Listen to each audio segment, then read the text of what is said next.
I speak to you in the name of one God, holy and undivided Trinity.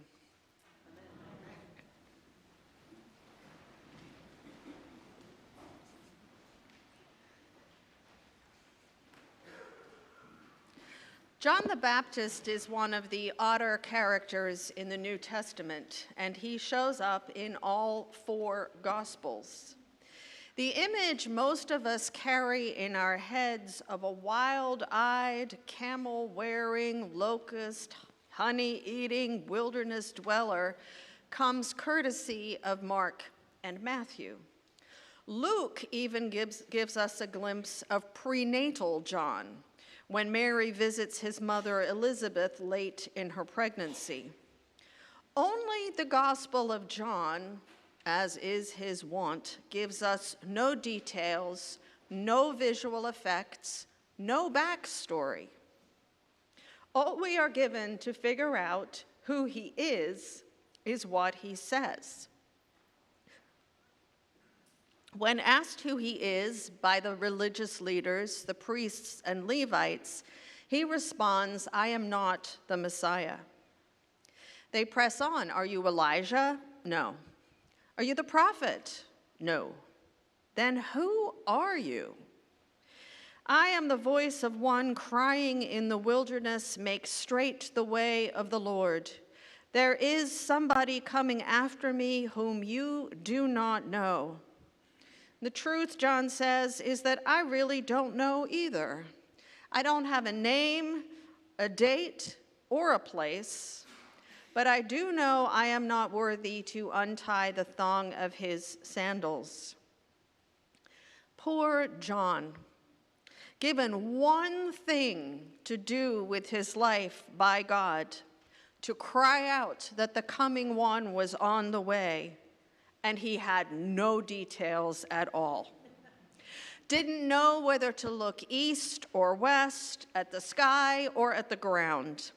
Didn't know if the one he was waiting for would sort of sneak in incognito so that only those watching and waiting would know he had arrived, or show up with legions of angels blasting trumpets of gold so that folks had no choice but to know he was here.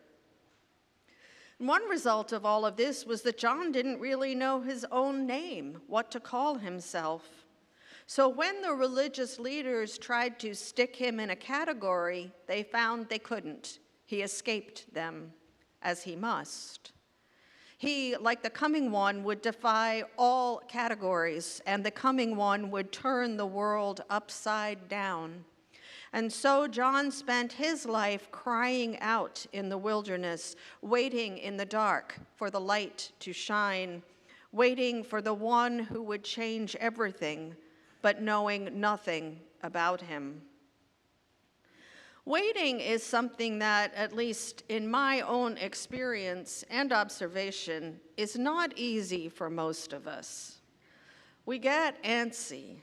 We want to just grab what we want right now. Or if that doesn't or cannot happen, we decide we never really wanted that thing anyway. We just cross it off our list. Often the truth is that what we want to grasp is not there to be grasped. It might be that it is not quite ready yet, like a fruit that is still just a seed. Or maybe it isn't even real yet, just a dream of some future that may or may not be. One of the things that is tough about waiting is that it reminds us we are not in control. Things we think we just have to do or have to have, we do not get. And things we have long given up on suddenly fall out of the sky right in front of us.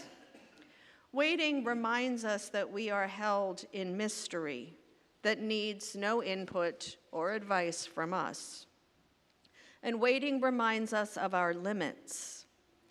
Many of us much prefer to be doing, organizing, writing, earning, buying, selling, baking, running.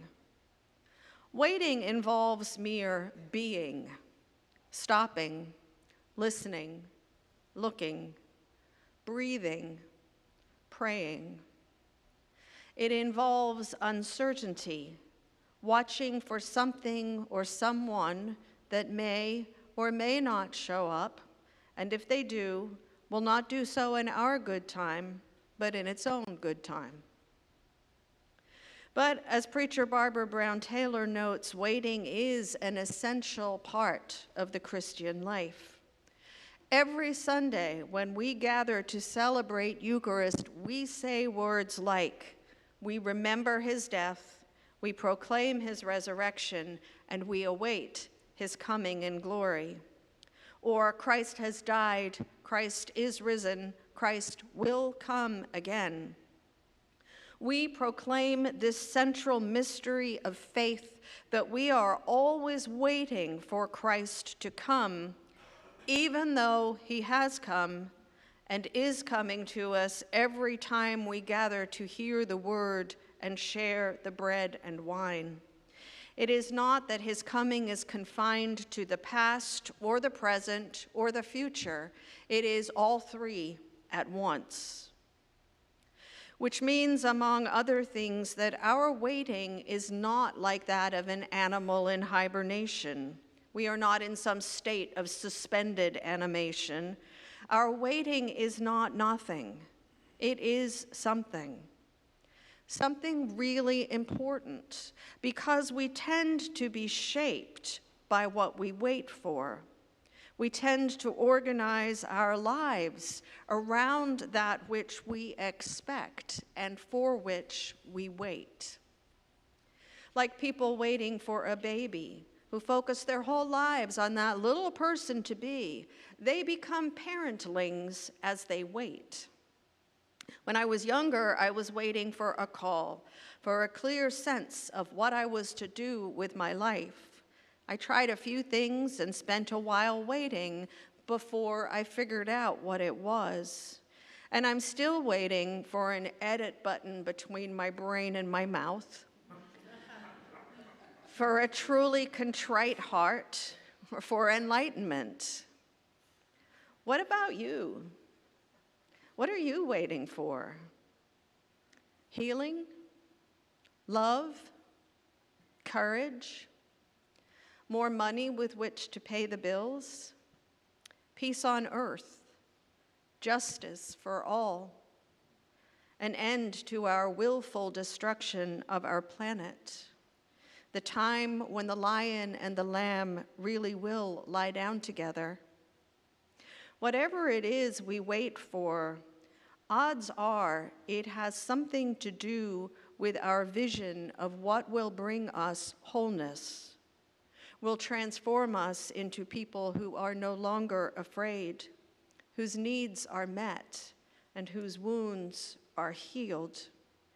Something that will bring us closer to God's dream for us, which is really the same vision John the Baptist had, a vision for light that was coming into the world, which the world's darkness would not overcome, could not even comprehend, a light that would outshine the darkness once for all. Our personal visions, our ideas about what might make us whole may be right or wrong. Perhaps the big difference between John the Baptist and us is that John knew that he did not know.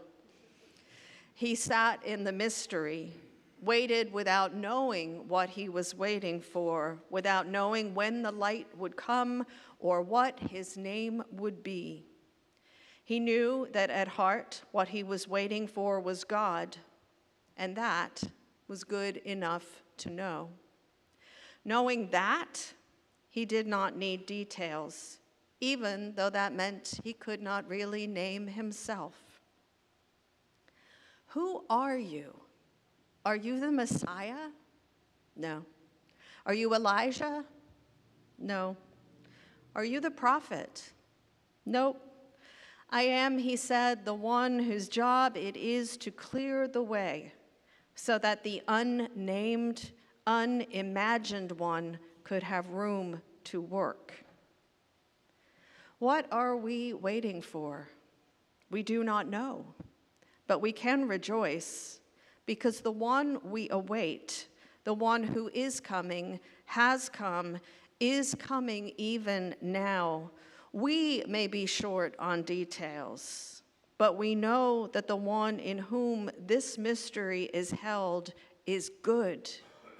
Whatever happens while we wait, however dark it gets before the light comes, we believe, we know we are in good hands. May it be so.